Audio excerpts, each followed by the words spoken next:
अस्सलाम वालेकुम dear students, welcome to excellence online education. Physics की क्लास में खुश आमदीद। फ़िज़िक्स में चैप्टर नंबर 14 जिसका नाम है refraction of light and geometrical optics. इस चैप्टर में जो हमने लास्ट टॉपिक पढ़ा था वो था रिफ्रैक्शन थ्रू कॉन्वेक्स लेंसेज। अब तक आपने इस चैप्टर में चैप्टर नंबर 14 में सबसे पहली चीज़ जो पढ़ी वो थी refraction of light. Refraction of light क्या होता है कि अगर लाइट जो है किसी ट्रांसपेरेंट मीडियम से टकराती है तो फिर लाइट उस मीडियम से अपने मीडियम से दूसरे मीडियम में यानी उस ट्रांसपेरेंट मीडियम में एंटर हो जाती है।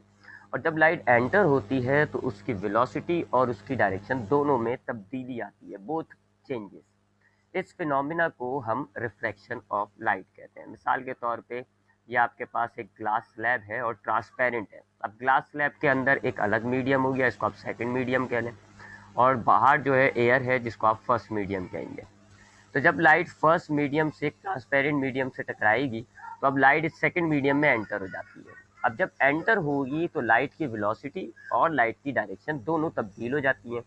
क्या ट्रेंड देखा जाता है तब्दीली का, ये मैंने आपको बताया था कि अगर लाइट एक हल्के से भारी मीडियम में आ रही होती है यानी from rare to denser medium, तो फिर लाइट की जो डायरेक्शन है वो नॉर्मल की तरफ बेंड होती है। लाइट यानी नॉर्मल की तरफ झुक जाएगी, मुड़ जाएगी और उसकी वेलोसिटी कम हो जाती है। इसी तरीके से अपोजिट करें, अगर हम डेंसर से रेयर मीडियम में जा रही हो लाइट, यानी एक भारी मीडियम से हल्के मीडियम की तरफ जा रही होगी, तो फिर लाइट जो है वो नॉर्मल से दूर हो जाती है, नॉर्मल से और दूर हो जाएगी और उसकी वेलोसिटी जो है वो इंक्रीज हो जाती है। तो इस फिनोमिना को हमने रिफ्रैक्शन ऑफ लाइट कहा था। फिर रिफ्रैक्शन के भी लॉज हैं, जैसे रिफ्लेक्शन के दो लॉज थे, इसी तरीके से रिफ्रैक्शन ऑफ लाइट के भी दो लॉज है। पहला लॉ तो सेम है, जो रिफ्लेक्शन में होता है वही रिफ्लेक्शन में होता है। क्या कि incident ray, refracted ray, normal and the angles all lie in the same plane. तो जो दोनों एंगल होते हैं, इंसिडेंट एंगल, रिफ्रैक्टिव एंगल, दोनों रेज जो होती है, इंसिडेंट रे, रिफ्रैक्टेड रे और जो नॉर्मल आप बना रहे होते हैं, ये सारी चीज़ें एक ही प्लेन पर पाई जाती हैं। ये पहला लॉ है। जबकि दूसरे लॉ को हम स्नेल्स लॉ भी कहते हैं। स्नेल्स लॉ क्या है, या सेकंड लॉ जो है रिफ्रैक्शन का, वो क्या है कि अगर आपके पास जो दो एंगल्स हैं, एक इंसिडेंट एंगल और एक रिफ्लेक्टेड एंगल, अगर आप इन दोनों के साइन को डिवाइड करके एक रेशियो बनाएं, यानी साइन एंगल इंसिडेंस उसको डिवाइड करें sine of angle of refraction, इन दोनों को डिवाइड करके अगर आप एक रेशियो हासिल करते हैं तो वो जो रेशियो है उसको हम कहते हैं रिफ्रैक्टिव इंडेक्स। और ये एक पर्टिकुलर मीडियम का रिफ्रैक्टिव इंडेक्स फिक्स होता है। भले एंगल ऑफ इंसिडेंस कुछ भी हो, उस हिसाब से एंगल ऑफ रिफ्लेक्शन कुछ भी हो, लेकिन जो पर्टिकुलर मीडियम होगा, मिसाल के तौर पे पानी है, तो उसका रिफ्रैक्टिव इंडेक्स फिक्स होगा। तो इसको हम कहते हैं स्नेल्स लॉ।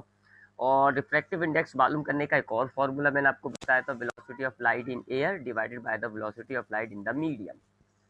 उसके बाद हमने बात की कि प्रिज्म, ये तो हमने बात की है कि अगर एक हमारे पास स्क्वायर या रेक्टेंगुलर शेप का ट्रांसपेरेंट मीडियम होता है तो क्या हो रहा है। फिर अगर हमारे पास ट्रायंगुलर बॉडी होती है उसको हम कहते हैं प्रिज्म। प्रिज्म क्या है, एक ट्रांसपेरेंट ऑब्जेक्ट होता है जो कि रिफ्रैक्शन ऑफ लाइट शो करेगा, लेकिन इसकी जो ज्योमेट्री होती है, इसका जो शेप होता है वो कुछ इस तरह होता है कि इसमें या तो दो ट्रायंगुलर और तीन रेक्टेंगुलर सरफेसिस होती हैं, या फिर चार ट्रायंगुलर और एक रेक्टेंगुलर सरफेस होती है, यानी ट्रायंगुलर सरफेसिस पाई जा रही होती हैं। ऐसे ऐसे ट्रांसपेरेंट ऑब्जेक्ट को आप प्रिज्म कहते हैं। प्रिज्म में किस तरीके से रिफ्रैक्शन होती है ये मैंने आपको दिखाया था कि ये आपके पास इंसिडेंट रे आ रही है।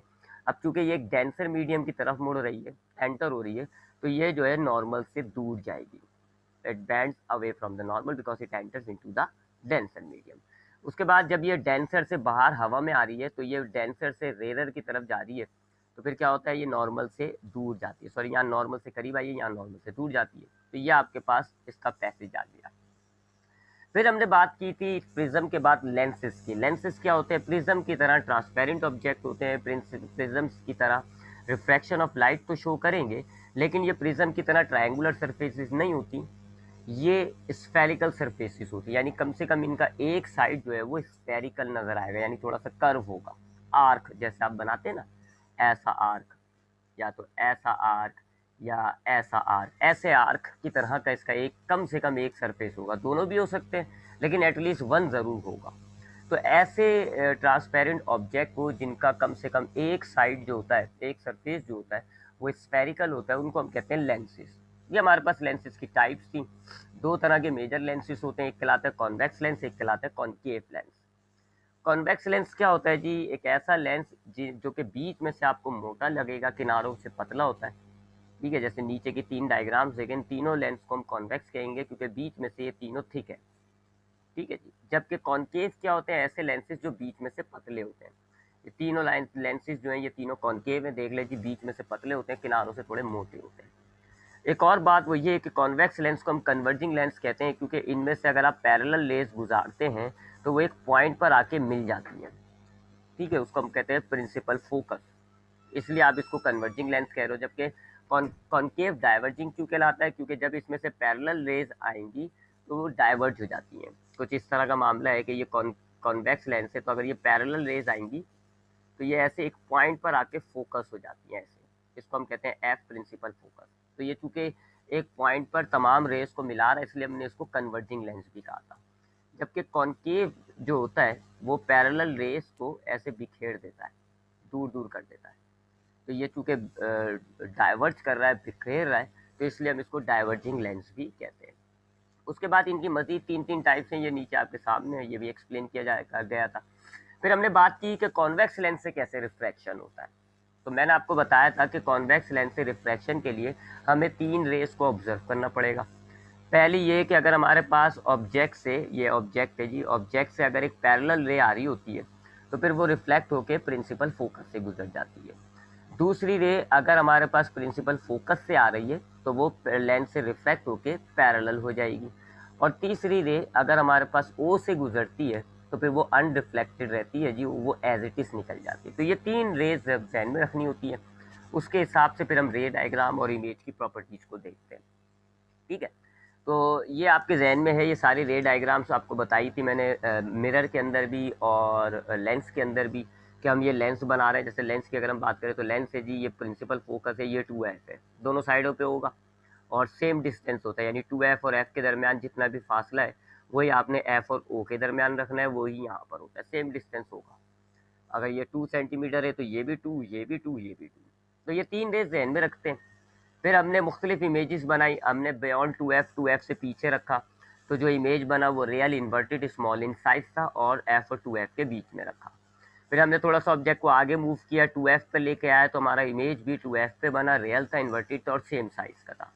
फिर हमने थोड़ा सा ऑब्जेक्ट को और आगे किया, f और 2f के बीच में लाए, तो अब ऑब्जेक्ट हमारा थोड़ा सा इमेज पीछे हो गया और अब वो हमें 2f के पीछे मिला, थोड़ा बड़ा था लेकिन अब भी रियल और इन्वर्टेड था। फिर हम और आगे लाते हैं, ऑब्जेक्ट को f पे लाते हैं, तो अब भी हमारे पास एक रियल इन्वर्टेड इमेज बनता है, बहुत बड़े साइज का होता है और इन्फिनिटी पे बनता है। लेकिन जैसे हम f और o के बीच में लाते हैं तो अब हमारे पास रियल ऑब्जेक्ट नहीं बनता बल्कि एक वर्चुअल ऑब्जेक्ट बनता है, और वर्चुअल ऑब्जेक्ट हमेशा इरेक्ट होता है, मैग्नीफाइड होगा, साइज में काफ़ी बड़ा होता है और सेम साइज पे बन रहा है। तो ये सारी रे डायग्राम पे पूरी एक रिकॉर्डेड वीडियो मौजूद है, आप चाहें तो उसको देख लीजिएगा, रिवीजन हो जाएगा।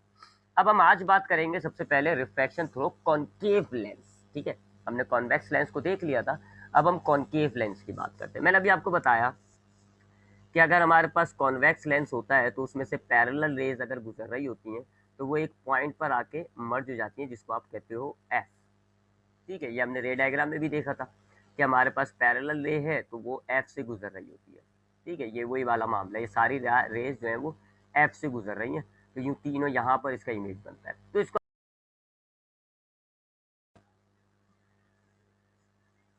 ठीक है, तो ये तो कॉन्वेक्स लेंस की बात की। अगर अब कॉनकेव की बताएं तो मैंने आपको बताया था कि कॉनकेव लेंस को हम डाइवर्जिंग, तो कॉनकेव लेंस को हमने डाइवर्जिंग लेंस भी कहा था। क्यों कहा था? क्योंकि अगर इसमें से पैरेलल रेज आ रही होती हैं तो वो ऐसे दूर हो जाती हैं, एक दूसरे से डाइवर्ज, फैल जाती हैं, इसलिए हमने इस लेंस का नाम डाइवर्जिंग लेंस भी रखा हुआ है। ठीक है, ये मैंने आपको अभी ऊपर एक्सप्लेन किया।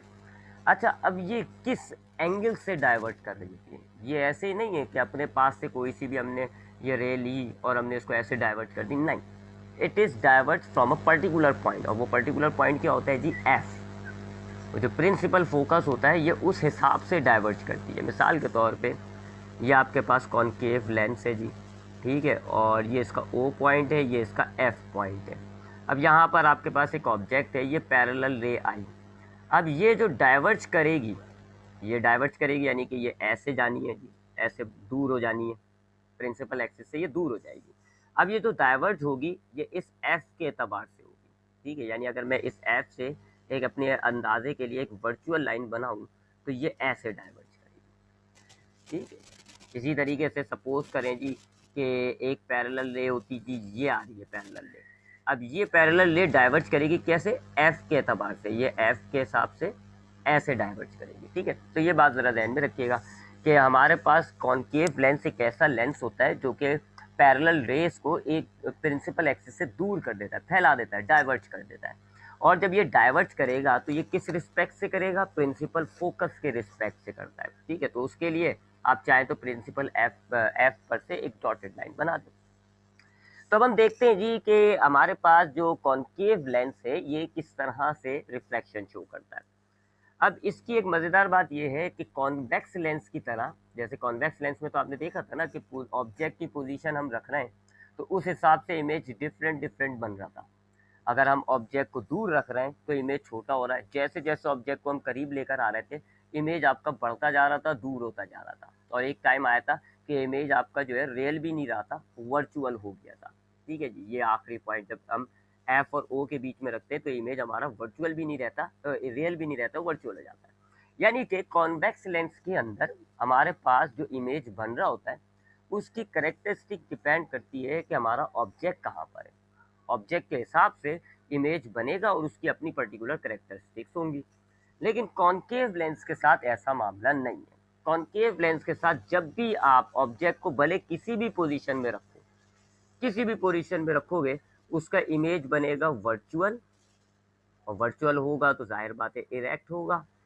बहुत छोटे साइज का होता है, डिमिनिश या स्मॉल इन साइज, ठीक है, डिमिनिश्ड या बहुत छोटे साइज का बनता है। और वर्चुअल है तो सेम साइड पर बन रहा होता है, सेम साइड पर, ठीक है। ये करेक्टर्स होंगे जब आप कॉन्केव लेंस से एक इमेज बनाते हो। वर्चुअल होगा वो इमेज, सीधा होगा, बहुत छोटे साइज का होगा और सेम साइड, यानी जिस साइड पर ऑब्जेक्ट होगा उसी साइड पर ये इमेज बनेगा। अब भले आप ऑब्जेक्ट को 2f पे रखें, 2f और f के बीच में रखें, आप f पर रखें, कहीं पे भी रखें, आपका इमेज जो है उसके यही करेक्टर्स होंगे। तो ये एक फ़ायदा है। कॉन्वेक्स लेंस के अंदर आपने देखा कि मुख्तलिफ पोजीशंस ऑफ द ऑब्जेक्ट, उस हिसाब से इमेज जो है वो डिफरेंट था, ठीक है। किसी भी दो इमेज को कंफर्म कर लिएगा, देख लिएगा, मैं रिपीट तो नहीं करूँगा, बहुत लंबा हो जाएगा। अब जैसे इन दो को ही देख लें, एफ पर था तो रियल था, एफ और ओ के बीच में आया तो वर्चुअल, फर्क आ रहा है ना इमेज में। तो ये पूरी वीडियो है, देख लिएगा इसकी। तब हम कॉन्केव लेंस में बता रहे थे मैं आपको कि कॉन्केव लेंस में हम ऑब्जेक्ट को जिस पोजीशन पे भी रखेंगे इमेज हमारा कुछ इस तरह बनेगा। चले जी लेट्स सी। मैं ऑब्जेक्ट को एफ और 2f के बीच में रख देता हूँ, ठीक है। मैंने ऑब्जेक्ट को एफ और 2f के बीच में रखा। अब यहाँ से एक रे तो मैं ये लूँगा जी, ये आ रही है पैरेलल रे, ठीक है, ये पैरेलल रे आई। अब मैंने आपको बताया अभी कि ये जो होता है कॉन्केव लेंस एक डाइवर्जिंग लेंस होता है। ये क्या होता है, एक डाइवर्जिंग लेंस। ये आपकी इस पैरेलल रे को ऐसे दूर कर देगा प्रिंसिपल एक्सिस से और दूर ले जाएगा, डाइवर्ज कर देगा। और ये जो डाइवर्ज करने का मामला है ये होगा विद रिस्पेक्ट टू एफ, यानी एफ के एतबार से डाइवर्ज होगा। तो उसके लिए हम क्या करते हैं जी, हम एक एफ से एक लाइन ड्रॉ कर लेते हैं, वर्चुअल लाइन, अपने रेफरेंस के लिए, ठीक है। तो ये हमने वर्चुअल लाइन बना दी जी। तो इस एंगल के एतबार से ये आपकी जो है ये वाली पैरेलल लाइन ऐसे डाइवर्ज हो जाएगी, ठीक है। वो बात समझ में आ गई होगी, ठीक है। तो ये नहीं है कि मैं इसको रैंडम बना दूं जी, मैंने अपने पास से ऐसे कर दी या ऐसे कर दी, नहीं, ऐसा नहीं होगा। रैंडम नहीं होती, ये डाइवर्ज करेगी, ये जो पैरेलल रे आ रही है ये डाइवर्ज करेगी with respect to principal focus. तो ये हमने एक रे ले ली, पैरेलल आ रही थी, प्रिंसिपल फोकस के एतबार से डाइवर्ज हो गई। और दूसरी ले हम वही ले लेंगे जी, ओ से जा रही थी और ओ से जब वो गुजरती है तो वो एज इट इज निकल जाती है, ठीक है। ओ से तो वो अनडिफ्लेक्टेड होगी, ओ से टकराई और एज इट इज निकल गई। तो ये दो रेज है जी, एक्चुअल रेज तो आपको किसी भी सूरत मिलती हुई नज़र नहीं आएंगी, ये तो बहुत दूर जा रही है, ये और दूर जा रही है, तो ये तो कभी भी नहीं मिलेंगी। इनका वर्चुअल एक्सटेंशन करें तो ये वर्चुअल एक्सटेंड हुई हुई है और ये आपकी रेज यहाँ पर इस पॉइंट पर आपकी ये दोनों रेज मिल रही है, इस पॉइंट पर, तो यहाँ आपका एक इमेज बन जाएगा। ये इमेज बना है आपका, देख लें जी, वर्चुअल है क्योंकि वर्चुअल लाइन से बना है। चले मैं इसको पूरी एग्जैक्ट बना देता हूँ। वर्चुअल हो गया ये क्योंकि वर्चुअल लाइन से बना है, ये वाली वर्चुअल है। इरेक्ट है जी, सीधा है, देख लें, बहुत छोटे साइज का है और सेम साइज पे बना है, ठीक है। अब अगर आप ये ऑब्जेक्ट को उठा के इधर ले आएंगे एफ पे, तब भी यही मामला होगा। एक छोटे साइज का इमेज बनेगा, वर्चुअल होगा, इरेक्ट होगा और सेम साइज पे बनेगा। तो ये कॉनकेव लेंस से रिफ्लेक्शन किया। तो जब हम कॉनकेव लेंस से रिफ्लेक्शन देखते हैं किसी ऑब्जेक्ट का, तो हमेशा एक ही किस्म का इमेज बनता है, झूठा होता है, वो वर्चुअल होता है, सीधा होता है, बहुत छोटे साइज का होता है और सेम साइज पर बन रहा होता है। लिहाजा यही यही वजह है कि हम इस लेंस को ज़्यादातर माइक्रोस्कोप में यूज़ नहीं करते। माइक्रोस्कोप ऐसी डिवाइस होती है जिसमें हम एक छोटे ऑब्जेक्ट का बड़ा इमेज बनाना चाह रहे होते हैं। तो अब उसके अंदर हम ये वाला लेंस यूज़ नहीं कर रहा है, क्योंकि इसके अंदर तो इमेज छोटा बन रहा होता है। उसके अंदर हम ये वाला लेंस यूज़ करते हैं, कॉन्वेक्स लेंस। क्यों? क्योंकि इसकी कुछ पोजीशंस देखें, जैसे कि ये पोजीशन हो गई जी, ये वाली। आप अगर एफ पे लाएं तो मैग्नीफाइड इमेज होता है, अगर आप एफ और ओ की तरफ लाएं तो भी एक मैग्नीफाइड इमेज होता है। यहाँ पर आपको मैग्नीफाइड इमेज मिल रहा है। तो माइक्रोस्कोप का टास्क होता है कि छोटे ऑब्जेक्ट का बड़ा इमेज बनाना, वो आपको इन दो पोजीशंस पे मिल रहा होता है। तो इसलिए हम माइक्रोस्कोप में ये वाले लेंसेज को यूज कर रहे होते हैं। बहरहाल आगे बढ़ते हैं। तो ये हमने लेंसेज के रिफ्लेक्शन देख लिया। अब हम बात करते हैं यूजेज ऑफ लेंसेज की। ये जो दो लेंसेज हमने पढ़े हैं, कॉन्वेक्स लेंस और कॉनकेव लेंस, ये कहाँ कहाँ इस्तेमाल कर रहे हैं हम। देखिए, मैंने अभी आपको बताया कि कॉन्वेक्स लेंस, खास करके कॉन्वेक्स लेंस के अंदर एक एबिलिटी है कि ये आपके एक छोटे ऑब्जेक्ट को, अगर आपके पास ये एक छोटा ऑब्जेक्ट है, इसका एक बड़ा इमेज बना देगा, भले रियल हो भले वर्चुअल हो, एक बड़ा इमेज बना सकता है। आपको बड़ा इमेज चाहिए तो आपने बस करना क्या है, या तो इसको एफ पे रखना है ऑब्जेक्ट को, या एफ और ओ के बीच में रखना है। एफ और ओ के बीच में रखेंगे तो आपको एक वर्चुअल और बड़ा मैग्नीफाइड इमेज मिल जाएगा। ठीक है जी।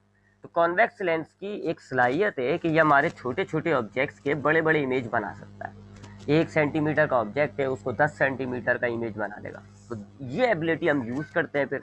और हम कॉन्वेक्स लेंस को यूज़ कर रहे हैं जी माइक्रोस्कोप के अंदर। आप जानते हैं माइक्रोस्कोप क्या होता है। एक ऐसी डिवाइस है, एक ऐसा ऑप्टिकल इंस्ट्रूमेंट है जो कि बहुत छोटे छोटे ऑब्जेक्ट्स के बड़े बड़े इमेज बना रहा होता है। इसी माइक्रोस्कोप की मदद से आपने ह्यूमन सेल्स को देखा, माइक्रोस्कोपिक ऑर्गेनिजम्स जो होते हैं, बैक्टीरिया वगैरह, इनको देखा, क्योंकि बैक्टीरिया का बहुत छोटा साइज होता है, उसको देखना है तो उसका बड़ा इमेज बनाना पड़ता है, तो वो माइक्रोस्कोप करता है। तो माइक्रोस्कोप में हम यूज़ करते हैं। सिमिलरली इसको हम टेलीस्कोप में भी यूज़ कर रहे होते हैं। टेलीस्कोप क्या है? टेलीस्कोप के ज़रिए हम वो जो बहुत दूर दूर हमारे ऑब्जेक्ट्स होते हैं, जैसे कि डिफरेंट प्लैनेट्स हो गए, स्टार्स हो गए, ठीक है, उनको हम देखते हैं। अब उधर भी वही मामला है जी, आप प्लैनेट्स को अगर आप ज़मीन से देखेंगे तो बड़े छोटे छोटे से नज़र आते हैं। जब आप टेलीस्कोप से देखोगे तो इसका एक बड़ा इमेज बन रहा होगा और आप उस प्लैनेट को ईजिली ऑब्जर्व कर सकते हो। ठीक है। तो फर्क क्या है जी माइक्रोस्कोप और टेलीस्कोप में? माइक्रोस्कोप और टेलीस्कोप में दोनों के अंदर आप टाइनी ऑब्जेक्ट्स के बड़े इमेज, मैग्नीफाइड इमेज बना दो।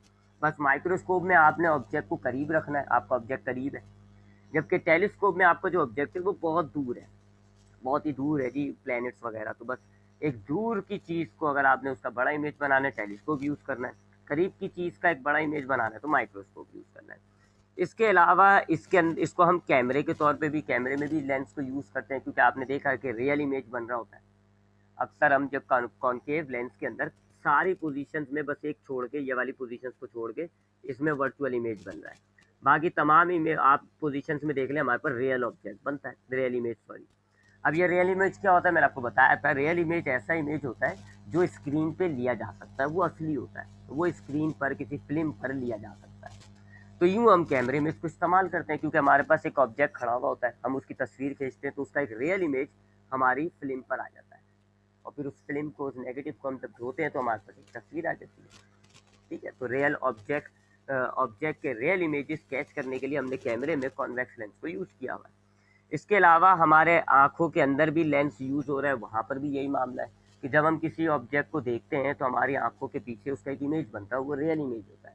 उस रियल इमेज को हमारा दिमाग प्रोसेस करता है और हमें पहचान जाते हैं कि हम किसको देख रहे हैं। तो हमारी आँखों में भी लेंस का इस्तेमाल हो रहा है। इसके अलावा हम बहुत सारी आँखों की जो बीमारियाँ होती हैं, जैसे दूर की नज़र कमज़ोर है अगर किसी शख्स की, या करीब की नज़र अगर उसकी कमज़ोर है, तो उन बीमारियों के इलाज में भी हम लेंसेज का इस्तेमाल करते हैं। तो ये तो हम अभी नीचे पढ़ेंगे भी, शॉर्ट साइटेडनेस और लॉन्ग साइटेडनेस क्या होती है। तो हम देख रहे हैं लेंसेज का, हम ये जो एबिलिटी होती है ना रियल इमेज बनाना या इसका मैग्नीफाइड इमेज बनाना, हमने इसको काफ़ी तरीके से यूज़ करके माइक्रोस्कोप बनाया, टेलीस्कोप बनाया, कैमरा बनाया।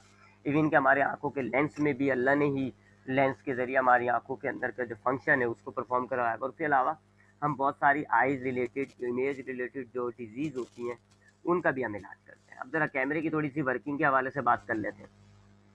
ये तो मैं खैर आपको वो कैमरा बता रहा हूँ जो पुराने ज़माने में यूज़ होता था, जिसमें फ़ोटोग्राफिक फ़िल्म हुआ करती थी। आजकल के जो डिजिटल कैमराज़ हैं, उनमें ये फ़िल्म नहीं होती है। आजकल के डिजिटल कैमराज़ तो एक अलग है जी, वो उनमें स्टोर हो जाती है, वो एक अलग है। ये हमारे पास जो सिलेबस में है, वो पुराने दौर का कैमरा है। पुराने दौर में जो कैमरा हुआ करता था, या इनिशियल जो कैमरा हुआ करता था, वो एक समझ लें बिल्कुल कंप्लीटली पैक बॉक्स होता था। एक बिल्कुल चौकोर सा बॉक्स होता था जो कि मुकम्मल तौर पर पैक होता था। किससे? लाइट से। यानी इसके अंदर ज़ीरो लाइट होती थी, कोई लाइट ही नहीं होती थी। इसके अंदर एक कॉन्वेक्स लेंस होता था जी, ये आपके पास कॉन्वेक्स लेंस है। कॉन्वेक्स लेंस क्यों यूज़ करते हैं? क्योंकि कॉन्वेक्स लेंस के अंदर एबिलिटी होती है कि वो रियल इमेज बनाता है। ठीक है, कॉन्केव अगर हम यूज़ करेंगे तो वो वर्चुअल इमेज होगा। वर्चुअल इमेज जो है वो हमें इस फिल्म पर नहीं हासिल हो सकता। ठीक है, तो हम इसलिए कॉन्वेक्स लेंस यूज़ कर रहे हैं फॉर रियल इमेज। और इस कॉन्वेक्स लेंस के बिल्कुल बैक साइड पे एक फोटोग्राफिक फिल्म होती है। फोटोग्राफिक फिल्म कहते हैं ऐसी ऐसी लेयर को जो कि लाइट सेंसिटिव होती है। जहाँ जहाँ लाइट पड़ती जाएगी वहाँ स्पॉट बन जाता है। ठीक है, धब्बा सा पड़ जाएगा। मिसाल के तौर पे ये एक फिल्म है, आपने यहाँ लाइट मारी तो यहाँ एक स्पॉट आ जाएगा, यहाँ लाइट मारी तो यहाँ एक स्पॉट आ जाएगा, ऐसे स्पॉट बन जाता है। ठीक है, तो ये फोटोग्राफिक फिल्म होती है, हाईली सेंसिटिव होती है लाइट के अतबार से। तो ये दो तीन चीज़ें हैं इस कैमरे की वर्किंग में। एक बॉक्स है विच इज़ कम्प्लीटली पैक, और उस बॉक्स के अंदर एक फोटोग्राफिक फिल्म है और एक सामने लगा हुआ लेंस है। ये वाला जो उसके लेंस के सामने ये जो अपर्चर होता है, ये सुराख कहलाता है अपर्चर, जिसको आप शटर भी कहते हो। इसको आप शटर भी कहते हो, इस सुराख को। ठीक है जी, इस सुराख को, इसको आप कहते हैं शटर। ये उमूमन तो बंद होता है, ये क्लोज हुआ हुआ है। ठीक है, और जब ये क्लोज हुआ हुआ है तो आपके इस पूरे बॉक्स के अंदर मुकम्मल तौर पर अंधेरा छाया हुआ है। अब सामने सपोज करें जी एक ऑब्जेक्ट है आपके पास, ये एक ऑब्जेक्ट है, एक तीर की शक्ल का, या एक इंसान है जी, ये इसका हेड है, ये ऊपर जो है एरो हेड है, ये इसका हेड है, ये इसका टेल है। अब लाइट आ रही होती है, हमें पता है जी लाइट इससे टकराती है, और लाइट इससे टकरा के ऐसे स्ट्रेट लाइन में ट्रैवल कर रही होती है, ऐसे। शटर आपने जैसे ही क्लिक किया, शटर खुल जाता है और लाइट ऐसे लेंस पर पड़ती है। ठीक है, वैसे तो लाइट शटर बंद जब तक बंद है तो लाइट इस शटर से टकरा के रुक रही है, ब्लॉक हो रही है। जैसे आपने तस्वीर खींचने के लिए बटन दबाते हो ना, जिसको आप कहते हो क्लिक किया है आपने, तो ये शटर सेकंड्स के लिए, नैनो सेकंड्स के लिए ये शटर खुलता है। और जैसे ये शटर खुलेगा तो ये जो लाइट आ रही थी, जो ब्लॉक हो रही थी, अब ये स्ट्रेट चली जाएगी लेंस के अंदर। और लेंस, इसको आपको पता है जी, पैरेलल लाइट आती है तो कॉन्वेक्स लेंस से वो ऐसे फोकस हो जाती है। ये प्रिंसिपल फोकस है, ऐसे निकल गई। इसी तरीके से यहाँ से एक लाइट आ रही है पैरेलल, ठीक है जी, और वो ऐसे लग गई। ठीक है जी, ये पैरेलल लाइट आ रही थी, प्रिंसिपल फोकस से होकर गुजर गई, और ये पैरेलल आ रही थी प्रिंसिपल फोकस से। अब यहाँ पर आपके पास इस फोटोग्राफिक फिल्म में एक उल्टा इमेज बन जाएगा जो कि रियल होगा। ठीक है, अब इस तरह आपका ये सेकंड्स के लिए खुलता है, ये लाइट एंटर हो जाती है, फिर वापस ये बंद हो जाता है, ये वापस बंद हो गया।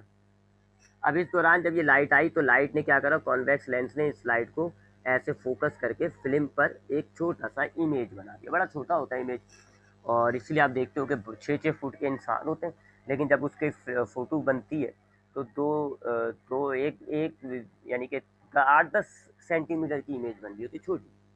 तो छोटा इमेज, स्मॉल इमेज बनता है जी, एक स्मॉल इमेज बनता है और रियल इमेज होता है, रियल इमेज होता है। ठीक है जी, ये वाला मामला है, ये वाला बियॉन्ड 2 है। ठीक है, ऐसा, क्योंकि वो जो हमारे पास ये कॉन्वेक्स लेंस से बहुत पीछे होता है ऑब्जेक्ट, तो वो बियॉन्ड 2F हो गया। तो जब इमेज बनेगा तो उसका रियल बनेगा, इन्वर्टेड बनेगा, और बड़े छोटे साइज का। तो ये वाला मामला हो गया।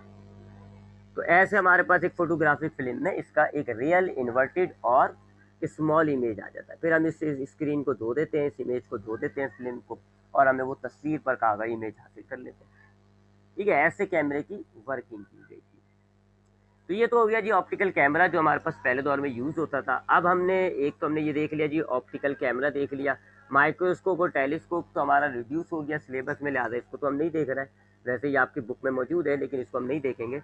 अब हम देखते हैं हमारी आंखों के अंदर भी जो लेंस है, तो आंखों का वर्किंग किस तरह होती है, ये मनाई। आपने बायोलॉजी पढ़ी हुई है, और बायोलॉजी में आपको पता है कि हमारी जो आंखें होती हैं वो स्फेरिकल, समवॉट स्फेरिकल शेप होती है, यानी मुकम्मल तौर पे तो गोल नहीं होती, आगे से थोड़ी उभरी हुई होती है, बल्जी पोजीशन होती है ऐसे। ठीक है, इसको हम कॉर्निया कहते हैं, लेकिन कुछ हद तक गोल होती है। हमारी जो आंख है उसके पीछे 3 लेयर्स होती हैं। जैसे आपने प्याज देखी होगी, प्याज को अगर आप छिलका उतारें तो एक लेयर उतरती है, फिर एक और लेयर होती है, फिर एक और लेयर होती है, इस तरह बहुत सारी लेयर्स होती हैं। हमारी आँखों में भी 3 किस्म की लेयर्स होती है। जो बिल्कुल बाहर वाली होती है उसको हम कहते हैं स्क्लेरा। दूसरी जो ले स्क्लेरा हमारी फर्स्ट लेयर होती है बाहर वाली। फिर जो बीच वाली होती है उसको हम कहते हैं कोरोइड। और जो बिल्कुल अंदर वाली होती है कोरोइड हमारी सेकंड है। और जो बिल्कुल अंदर वाली होती है ना इनर मोस्ट, उसको आप कहते हैं रेटिना। ठीक है, रेटिना का किरदार बड़ा अहम होता है तस्वीर में। तो ये समझ लें आपकी रेटिना बनाई है मैंने। ठीक है, इसके बाद ये आ गई कोरोइड और ये आ गई स्क्लेरा। ठीक है, मैंने रेटिना शो किया हुआ है। तो हमारे पास जो आंखें होती हैं ना, हमारी जो आंखें होती हैं इनमें 3 लेयर्स चढ़ी हुई हैं। बिल्कुल बाहर वाली स्क्लेरा, दूसरी बीच वाली कोरोइड और आखिरी वाली होती है अंदर अंदर वाली रेटिना। सामने लगा हुआ अल्लाह ने हमारे जो है वो एक कॉन्वेक्स लेंस लगाया हुआ है। बिल्कुल कैमरे वाली वर्किंग होती है, बिल्कुल कैमरे वाली वर्किंग। यहाँ पे हमारे पास आयरस होता है जी। ठीक है, ये आयरस होता है जो कलरफुल होता है अक्सर लोगों का, ब्लू कलर का, ब्लैक कलर का। ठीक है जी, और इसके बीच में छोटा सा सुराग होता है जिसको हम कहते हैं प्यूपिल। ठीक है जी, ये आयरस है, ये प्यूपिल है। अब लाइट जो होती है हमारे पास, सपोज करें जी ये ऑब्जेक्ट है, इसमें से लाइट आ रही होती है, कॉन्वेक्स लेंस पर आती है और कॉन्वेक्स लेंस इसको फोकस कर देता है ऐसे। ठीक है जी, इसी तरीके से ये लाइट आ रही है और ये भी ऐसे फोकस हो गई। हाँ, मैं स्ट्रेट बनाता हूँ। ये लाइट आ रही है जी और ये इसको फोकस कर देता है। इस कॉन्वेक्स लेंस का फोकल पॉइंट जो होता है ना एफ, वो हमारी रेटिना पे होता है। इसी तरह ये लाइट आ रही है, ये भी एफ से गुजर गई, तो इस लेंस का एफ जो है वो आपको रेटिना पे मिलेगा। तो जो ऑब्जेक्ट हमारे सामने मौजूद होते हैं वो कहीं पर भी हो, चाहे कितनी दूर हो कितनी करीब हो, उसमें से जो पैरेलल रेज आएंगी, हमेशा हमें पता है जी कॉन्वेक्स लेंस पैरेलल रेज को एफ से गुजारता है। तो इस कॉन्वेक्स लेंस का ये जो हमारी आंखों में लेंस फिट हुआ हुआ है, इसका एफ जो होता है यानी प्रिंसिपल फोकस, वो हमारी रेटिना पर आ रहा होता है। तो जब भी हम कोई ऑब्जेक्ट देख रहे होते हैं, अपनी आंखों के सामने कोई ऑब्जेक्ट होता है, तो उसमें से रेज ऑफ लाइट जो निकलती हैं तो वो हमारी रेटिना पर आके फोकस हो जाती है। तो यहाँ इस एफ पॉइंट पे बड़ा ही छोटा सा लेकिन रियल और इन्वर्टेड और बहुत ही छोटे साइज का, स्मॉल साइज का इमेज बन रहा होता है। यही वजह है कि हम बड़ी बड़ी बिल्डिंगों को भी आराम से देख लेते हैं, क्योंकि कितनी बड़ी साइज क्यों ना हो, उसमें से जो पैरेलल रेज आ रही होंगी वो हमारी एफ पॉइंट रेटिना पर आके फोकस करेगी। तो यहाँ एफ पर एक बड़ा छोटा सा इमेज बनता है। फिर यहाँ हमारे पास एक मौजूद होती है ऑप्टिक नर्व, कहते हैं इसको हम। इस ऑप्टिक नर्व, अब ये जो रेटिना होते हैं ना, यहाँ पे सेंसरी सेल्स होते हैं, वो क्या करते हैं, इस इमेज को करंट में कन्वर्ट कर देते हैं। अब ये करंट क्रिएट हो जाता है जिसको हम नर्व इम्पल्स कहते हैं। ठीक है, आपका जो इमेज है उसको रेटिना के सेल्स, रॉड और कोन सेल्स होते हैं, वो इसको करंट में कन्वर्ट कर देते हैं और फिर ये करंट आपकी ऑप्टिक नर्व से ब्रेन तक जाता है और फिर ब्रेन आपका इस करंट को रीड करता है और समझ जाता है कि आप किसको देख रहे हो और आपको पता चल जाता है। तो ऐसे ह्यूमन आई वर्किंग करती है। आपकी आंखों पे सामने जो ऑब्जेक्ट खड़ा हुआ होता है उसमें से रेज ऑफ लाइट आती हैं, आपके कॉन्वेक्स लेंस से जैसी गुजरेंगी तो कॉन्वेक्स लेंस उन पैरेलल रेज को एफ पर यानी प्रिंसिपल फोकस पर ले आता है। अब ये जो प्रिंसिपल फोकस है ये आपकी प्रिसाइसली रेटिना पर मौजूद होता है। तो रेटिना पर आपका एक बहुत ही छोटा सा रियल सा इन्वर्टेड सा इमेज बन जाता है। अब रेटिना में पाए जाते हैं 2 किस्म के सेल्स जिनको हम कहते हैं रॉड और कोन सेल्स। रॉड और कोन सेल्स की खास बात ये होती है कि ये इमेज को कन्वर्ट कर देते हैं किसके अंदर, करंट की सूरत में, करंट में कन्वर्ट कर देते हैं। इस करंट को हम कहते हैं नर्व इम्पल्स। अब एक नर्व इम्पल्स बन गया, आपके इस हर इमेज का पर्टिकुलर नर्व इम्पल्स बनेगा। तो अब एक नर्व इम्पल्स बन गया, वो नर्व इम्पल्स आपके ऑप्टिक फाइबर से होता हुआ आपके दिमाग तक जाएगा। आपका दिमाग इन नर्व इम्पल्स को रीड करने की एबिलिटी होती है उसके अंदर। तो वो इस नर्व इम्पल्स को रीड करेगा और आपको समझ में आ जाएगा, आप तो जो है वो खाना देख रहे हैं या आपने पानी देखा है, जो भी है वो आपके फिर ब्रेन को पता चल जाता है कि आप क्या ऑब्जर्व कर रहे हैं। तो ह्यूमन आई भी बिल्कुल एक लिहाज से देखा जाए तो कैमरे की तरह वर्किंग कर रही है। बस फ़र्क क्या है कि ह्यूमन आई में जो लेंस लगा हुआ होता है उसका फोकस रेटिना पर पाया जाता है, जबकि लेंस जो हम कैमरे में लेंस यूज़ करते हैं उसका जो प्रिंसिपल फोकस है वो स्क्रीन पे नहीं होता, थोड़ा सा बाहर होता है, पहले होता है। अगर पे स्क्रीन पर रख दें तो बहुत ही छोटे डॉट के बराबर इमेज आएगा जो कि हमें समझ में ही नहीं आएगा। तो थोड़ा सा हमने लेंस को थोड़ा सा आगे शिफ्ट किया हुआ होता है, ऐसे साइज का लिया हुआ होता है कि उसका प्रिंसिपल फोकस स्क्रीन पे ना आ रहा हो, उससे पहले आ रहा हो। ठीक है, बहरहाल काम तकरीबन एक ही जैसा है। अब हम आते हैं, ये 2 चीज़ें हो गई। अब हम आते हैं, ये मैंने आपको बताया था कि आप लेंस को मुख्तलिफ बीमारियों के इलाज के लिए भी यूज़ कर रहे हैं। तो आंखों से रिलेट कुछ डिजीज़ है, एक है शॉर्ट साइटेडनेस, एक है लॉन्ग साइटेडनेस। इनके इलाज में भी हम लेंसेज का इस्तेमाल करते हैं। शॉर्ट साइटेडनेस क्या होती है जी? आपने सुना होगा दूर की नज़र कमज़ोर है जी, किसी शख्स की दूर की नज़र कमज़ोर होती है, किसी शख्स की करीब की नज़र कमज़ोर होती है। जिनकी दूर की नज़र कमज़ोर होती है तो इसका मतलब ये होता है कि उनको दूर की चीज़ें ब्लर नज़र आ रही होती है, धुंधली। नॉर्मल इंसान को सही नज़र आ रही होंगी, लेकिन उस शख्स को जिसकी दूर की नज़र कमज़ोर है तो उसको कोई दूर ऑब्जेक्ट होता है वो उसको ब्लर नज़र आ रहा होता है, धुंधला। इसी तरीके से जिनकी करीब की नज़र कमज़ोर होती है तो उनको करीब की चीज़ें धुंधली नज़र आ रही होती है। तो शॉर्ट साइटेडनेस क्या है जी? शॉर्ट साइटेडनेस जो है इसके अंदर ऑब्जेक्ट जो इंसान जो होता है उसको करीब की चीज़ें तो बिल्कुल करीब की चीज़ें बिल्कुल सही नज़र आएंगी, नियर ऑब्जेक्ट्स उसको बिल्कुल सही नज़र आती है। लेकिन जो दूर की चीज़ें होती है ना, जो बहुत दूर फासले पर मौजूद होंगी, कोई दूर गाड़ी हो जा रही है, गाड़ी जा रही है, कोई दूर बिल्डिंग है, तो नॉर्मल इंसान को वो सही नज़र आ रही होगी, इसको वो ब्लर नज़र आ रही होती है। ठीक है, तो इसको हम कहते हैं उर्दू में दूर की नज़र कमज़ोर। दूर की नज़र कमज़ोर यानी उसको दूर की चीज़ें सही नज़र नहीं आ रही होती। तो इस बीमारी को हम कहते हैं शॉर्ट साइटेडनेस। ऐसी बीमारी जिसके अंदर पर्सन को करीब के ऑब्जेक्ट क्लियर नज़र आ रहे होते हैं, लेकिन जो डिस्टेंट दूर ऑब्जेक्ट्स होते हैं वो ब्लर नज़र आ रहे होते हैं। ठीक है, नॉर्मल इंसान को तो ये दोनों चीज़ें सही नज़र आ रही होंगी, करीब की भी दूर की भी। इसको करीब की सही नज़र आ रही होंगी, दूर की जो है इसको वो धुंधली नज़र आ रही होती है। What is the reason behind this? इसके पीछे रीज़न क्या है? देखिए, ये नॉर्मल आई है, नॉर्मल इंसान की आँख है। मैंने अभी आपको बताया कि नॉर्मल आँखों में जब कॉन्वेक्स लेंस फोकस करता है तो प्रिंसिपल फोकस कहाँ पाया जा रहा होता है? रेटिना पे। और रेटिना पे होता है एफ पॉइंट, यहाँ पर आपका ऑब्जेक्ट बन रहा होता है, तो इसको बिल्कुल परफेक्ट आँख है और इसको सही नज़र आ रहा है। लेकिन ये जो शॉर्ट साइटेडनेस होती है, इनकी आँखों की थोड़ा सा साइज बड़ा हो जाता है। आँख की जो बॉल होती है ना, आई बॉल, थोड़ी सी पीछे की तरफ से बढ़ जाती है। देखे जी, ये नॉर्मल आँख की, ये नॉर्मल आँख, अबे भाई भाई भाई, ये नॉर्मल आँख की गोलाई है। शॉर्ट साइटेडनेस में ये थोड़ी सी पीछे की तरफ बढ़ जाती है। लेंस नहीं बढ़ता, आई बढ़ गई। अब लेंस तो नहीं बढ़ा, लिहाजा लेंस का प्रिंसिपल फोकस अब भी यहाँ पर है, इमेज यहाँ बन रहा है, लेकिन रेटिना पे नहीं बन रहा। रेटिना अब थोड़ी पीछे हो गई। तो ये रीज़न होता है इसका। शॉर्ट साइटेडनेस जो लोग होते हैं ना, जिनको दूर की नज़र कमज़ोर होती है, तो इनका मुख्तलिफ रीजंस, हाई ब्लड प्रेशर वगैरह, इन जैसी रीजंस की वजह से, जेनेटिक भी होता है, इनकी आंखें जो है पीछे की तरफ से थोड़ी बढ़ जाती है। अब पीछे की तरफ से बढ़ने से क्या हुआ कि नॉर्मल आंखों पर रेटिना पे फोकस होना चाहिए, प्रिंसिपल फोकस रेटिना पे होना चाहिए, इनका प्रिंसिपल फोकस रेटिना पे नहीं होता, रेटिना से आगे होता है। ठीक है, तो ये देख लें, ये रेटिना है और प्रिंसिपल फोकस आगे है, तो इमेज थोड़ा आगे बन रहा होता है, और फिर आगे इमेज से जब पीछे लाइन जा रही होती है तो फिर वो उसको ब्लर नजर आता होता है। तो ये इसका रीज़न होता है, आई बॉल जो है वो थोड़ी सी बड़ी हो जाती है। अब इसका इलाज क्या किया जाता है जी? इसका इलाज ये किया जाता है कि एक चश्मा बना के पहना जाता है, उस चश्मे में होना चाहिए लेंस, कौन सा? Concave lens. क्यों जी? क्योंकि हम जानते हैं कॉन्वेक्स लेंस की सलाहियत होती है डाइवर्ज करता है। तो अब ये देखें, ये पैरेलल रेज आ रही थी, कॉन्केव लेंस पहना हुआ है तो कॉन्केव लेंस ने इन रेज को थोड़ा सा और दूर कर दिया। अब और दूर करने से क्या हो गया कि अब ये लेंस के किनारों से टकरा रही है, और जब किनारों से टकराएंगी तो फिर किनारों से टकराने का मतलब है इनका प्रिंसिपल फोकस अब थोड़ा और पीछे की तरफ जाके ये बाउंड होगी।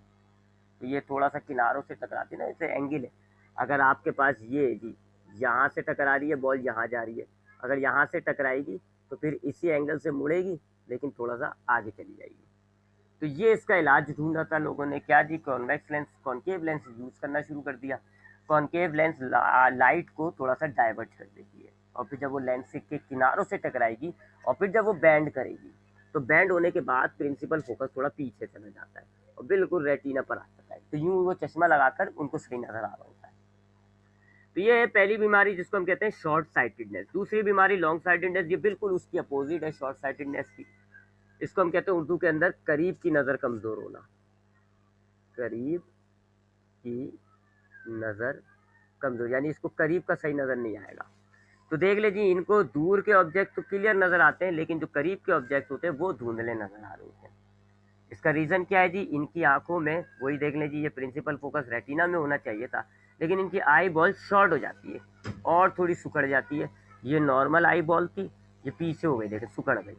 अब क्या हो गया जी? प्रिंसिपल फोकस रेटिना के बाद चला गया, ये इशू आ जाता है। आंखें छोटी हो जाती हैं जिससे प्रिंसिपल फोकस पीछे चला जाता है, रेटिना के पीछे। अब यहाँ पर हम अपोजिट चीज़, कॉन्केव नहीं, सॉरी कॉन्केव क्यों लिखा होगा, कॉन्वेक्स लेंस यूज़ करते हैं हम। कॉन्वेक्स लेंस यूज़ करते हैं। कॉन्वेक्स लेंस आपकी पैरेलल रेस को थोड़ा सा दबा देगा, ऐसे दबा देगा, और जब ये दबी हुई रेज अब आपके लेंस से फोकस करेंगी तो ये थोड़ा सा करीब आ जाएंगी और आपकी जो है प्रिंसिपल फोकस रेटिना पर आपको मिलना शुरू हो जाएगा। तो ये बिल्कुल उसकी अपोजिट है। शॉर्ट साइटेडनेस में अगर आप डिफरेंसेस देखें, मैं अगर डिफरेंसेस लिखूं तो यहाँ शॉर्ट साइटेडनेस है, यहाँ लॉन्ग साइटेडनेस है।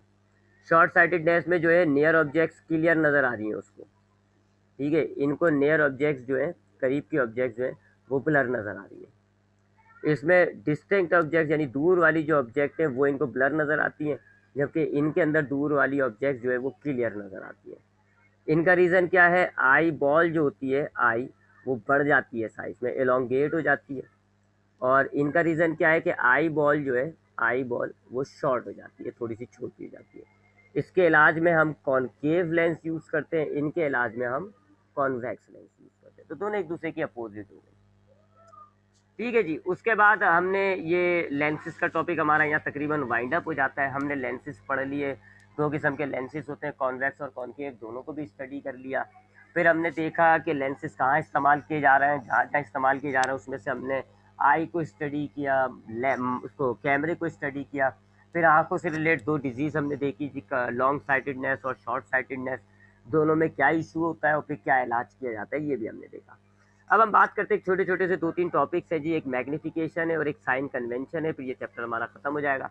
मैग्निफिकेशन का मतलब होता है इमेज का साइज बढ़ जाए, है ना, इसको मैग्निफिकेशन कहते हो आप। ये अगर आपके पास ऑब्जेक्ट है और आप देखते हैं जी कि इसका साइज जो है, इसके इमेज का साइज बड़ा है, इमेज का साइज अगर आप देख रहे हैं ना कि इंक्रीज हुआ है, तो आप कहेंगे मैग्नीफाई हो गया, मैग्निफिकेशन हो गया, ठीक है। अब मैग्निफिकेशन क्या होती है कि अगर हम ऑब्जेक्ट के साइज का, ऑब्जेक्ट का जो इमेज है वो बड़ा आ जाए हमारे पास, इसको हम कहते हैं मैग्निफिकेशन। अब इसको हम डिफाइन कैसे करते हैं जी, इसके लिए प्रॉपर डेफिनेशन चाहिए। तो अब हम इसको प्रॉपरली कैसे डिफाइन करें, इट विल, वैसे तो ये है जी, it will tell you how much size of the image increase with respect to the object. अगर आप इसको बुक में डेफिनेशन देखेंगे तो ratio of height of image to the height of object, ये डेफिनेशन मिलेगी। तो मैंने आपको बताया मैग्निफिकेशन क्या है जी, कि अगर आपके पास एक छोटा ऑब्जेक्ट है और उसका एक बड़ा इमेज बन रहा हो ना, आप कहोगे कि ये मैग्निफिकेशन हो गई, ऑब्जेक्ट का इमेज बढ़ गया। और इसको डिफाइन कैसे करेंगे कि जी विद रिस्पेक्ट टू, और इमेज का जो साइज है वो ऑब्जेक्ट के साइज के तबार से कितना बड़ा है, कितना। मिसाल के तौर पे हम देखें जी कि ऑब्जेक्ट का साइज है दो, फॉर एग्जांपल 2 सेंटीमीटर, और हम देखते हैं जी इमेज का साइज बढ़ गया जी 6 सेंटीमीटर हो गया। अब देख रहे हैं हमें मैग्निफिकेशन नजर आई है, लेकिन कितनी, अगर हम गौर करें तो 3 गुना बढ़ी है, 3 टाइम्स बढ़ी है। दोनों को डिवाइड कर लें, 6 डिवाइडेड बाय 2, 3, 3 गुना बढ़ा है। ऑब्जेक्ट का साइज है 2 सेंटीमीटर, 2 गुना क्या हो जाता है 4, 3 गुना क्या हो गया 6, 3 टाइम्स, 3 टाइम्स। इसी तरीके से अगर हमारे पास ऑब्जेक्ट का साइज होता है 2 सेंटीमीटर और हमारा इमेज आता है जी 8 सेंटीमीटर का, तो अब हम देखते हैं जी कि इमेज का साइज बड़ा तो है, लेकिन कितना बड़ा है, ये तो मुझे नजर आ रहा है कितना बड़ा है, लेकिन ऑब्जेक्ट के एतबार से कितना बड़ा है जी, ऑब्जेक्ट और इमेज के इसको डिवाइड कर दें 4 गुना। तो ये तो 3 टाइम्स 4 टाइम्स आ रहा है ना, इसको हम कह रहे होते हैं मैग्निफिकेशन। मैग्निफिकेशन क्या है कि इमेज का साइज ऑब्जेक्ट की निस्बत कितना इंक्रीज हो गया, how much times the size of image increases with respect to object. Image का साइज ऑब्जेक्ट की निस्बत कितना गुना बढ़ा है, इसको आप कहते हो मैग्निफिकेशन। दो फॉर्मूले हैं जी इसका, एक है ये H I divided by H O. H I क्या होता है, हाइट ऑफ इमेज, यानी आपकी जो इमेज है इसकी ये लंबाई कितनी है, इसको आप कहते हो H I, height of image. जबकि एच ओ क्या होता है जी, हाइट ऑफ ऑब्जेक्ट, यानी ऑब्जेक्ट की हाइट और इमेज की हाइट, इन दोनों को डिवाइड करें, जो मैं अभी आपको बता रहा था कि ये आपके पास 2 सेंटीमीटर है या आपके पास 8 सेंटीमीटर, आप कैसे निकाल रहे थे, आप इमेज की हाइट को ऑब्जेक्ट की हाइट से डिवाइड कर रहे थे, आपको मैग्निफिकेशन मिल रही। एक तो ये फॉर्मूला होता है। दूसरा ये क्यू और पी। क्यू आप जानते हैं जी इमेज डिस्टेंस होता है, हमने मिरर वाले टॉपिक में पढ़ा है, ये इमेज डिस्टेंस होता है कि आपका जो इमेज है वो लेंस से कितना दूर है। और पी क्या होता है, ऑब्जेक्ट डिस्टेंस, यानी आपका ऑब्जेक्ट जो है वो लेंस से कितना दूर है। तो इन दोनों के जरिए भी हम मैग्निफिकेशन मालूम कर सकते हैं। तो मैग्निफिकेशन क्या है जी, कि अगर आपके ऑब्जेक्ट का साइज इंक्रीज होता है तो वो ऑब्जेक्ट की निस्बत कितना गुना इंक्रीज हुआ है, इसको आप मैग्निफिकेशन कहते हैं। दो फॉर्मूले, H I divided by H O, Q/P, और इसका कोई यूनिट नहीं होता क्योंकि ये टाइम्स में हम लिख रहे होते हैं 3x 4x 5x, तो कोई यूनिट नहीं होता इसका। आखिरी चीज़ है जी साइन कन्वेंशन। अब आप देख रहे हैं जी कि कुछ लेंस हमारे पास हैं जो कि रियल ऑब्जेक्ट इमेज बनाते हैं, कुछ लेंस हमारे पास हैं जो वर्चुअल ऑब्जेक्ट बना रहे हैं। फिर कॉन्वेक्स लेंस ऐसा है जो कभी ज़्यादातर रियल बनाता है, कभी कभार हम वर्चुअल बनाता है। अब हम नंबर्स में जब हम मेजरमेंट कर रहे होते हैं या न्यूमेरिकल्स हैं, तो हम इस रियल और वर्चुअल की बात को साइन से डिनोट करते हैं। ठीक है, मैं आपसे बोलूँ जी कि आपके पास एक इमेज है, जी, वो कितने फासले पे बन रहा है, फॉर एग्जाम्पल 6 सेंटीमीटर। ठीक है जी, आपको ये तो पता चल जाएगा इमेज कहाँ बन रहा है, लेकिन ये नहीं पता चल पाएगा कि ये रियल है या वर्चुअल है। तो इस बात को जाहिर करने के लिए कि हमारे पास जो ऑब्जेक्ट इमेज बनता है वो रियल है या वर्चुअल है, हम साइन यूज करते हैं, प्लस या माइनस के। इसको हम कहते हैं साइन कन्वेंशन। तो साइन कन्वेंशन क्या होती है जी, हमें साइन कन्वेंशन की मदद से आइडेंटिफिकेशन होती है कि हमारे पास जो इमेज है वो रियल है या वर्चुअल है। क्या क्या साइन कन्वेंशन है जी, बहुत ही सिंपल है। अगर हमारे पास रियल इमेज बनता है तो हम Q को प्लस लेते हैं, वर्चुअल इमेज बन रहा होता है तो हम Q को माइनस लेते हैं। इसी तरीके से अगर हम कॉन्वेक्स लेंस यूज़ कर रहे होते हैं तो फिर फोकल लेंथ को प्लस लेते हैं, कॉनकेव लेंस यूज़ करते हैं तो फोकल लेंथ को माइनस लेते हैं। मिसाल के तौर पे आपसे कहा जाए कि जी कॉन्वेक्स लेंस है आपके पास और उसकी फोकल लेंथ आपको दी हुई है 10 सेंटीमीटर, क्योंकि कॉन्वेक्स लेंस है फोकल लेंथ आप प्लस लोगे। और अगर कॉनकेव लेंस आपको दिया हुआ हो, कॉनकेव लेंस, तो आप फोकल लेंथ जो है 10 सेंटीमीटर लेकिन लेंगे किसमें, माइनस में। ठीक है जी, इस माइनस साइन का मकसद सिर्फ आपकी आइडेंटिफिकेशन है। अब देखो माइनस साइन लिखा हुआ होगा, आप समझ जाओगे कि ये कॉनकेव लेंस है। फोकल लेंथ के साथ प्लस साइन लिखा होगा, आप समझ जाओगे ये कॉन्वेक्स लेंस है। इसी तरीके से Q के साथ अगर आपके पास लिखा होगा 6 सेंटीमीटर प्लस का, तो ये Q क्या है जी, इमेज डिस्टेंस 6 सेंटीमीटर। आपको ये तो पता चल गया 6 सेंटीमीटर दूर है इमेज, और प्लस साइन से पता चल गया आपको ये रियल है। ठीक है, ये देखें। और अगर आपके पास Q लिखा हुआ आता है जी -6 सेंटीमीटर, तो आप समझ जाओगे 6 सेंटीमीटर दूर है, और माइनस का मतलब है इमेज जो है वो वर्चुअल है। ठीक है, तो ये आइडेंटिफिकेशन के लिए होते हैं भाई ये दो जगहों पे साइन। तो अगर आप Q के साथ पॉजिटिव लगाएंगे रियल इमेज, Q के साथ नेगेटिव लगाएंगे वर्चुअल इमेज, फोकल लेंथ के साथ प्लस लगाएंगे तो कॉन्वेक्स लेंस, फोकल लेंथ के साथ माइनस लगाएंगे तो कॉनकेव लेंस। ठीक है जी, यहाँ पर आपका ये चैप्टर वाइंड अप हो जाता है। ठीक है जी, अब हम इसकी इंशाल्लाह नेक्स्ट क्लास में इसके न्यूमेरिकल्स को देखेंगे। देख लीजिएगा इसकी वीडियो को, और कोई सवाल हो तो मुझसे ज़रूर पूछिएगा। मैंने आज की क्लास में आपको एक तो चीज़ बताई कि कॉनकेव लेंस के साथ रिफ्रैक्शन कैसे होती है, और जो उसका इमेज बनता है उसकी प्रॉपर्टीज़ क्या है, तो वर्चुअल, इरेक्ट, स्मॉल और सेम साइज।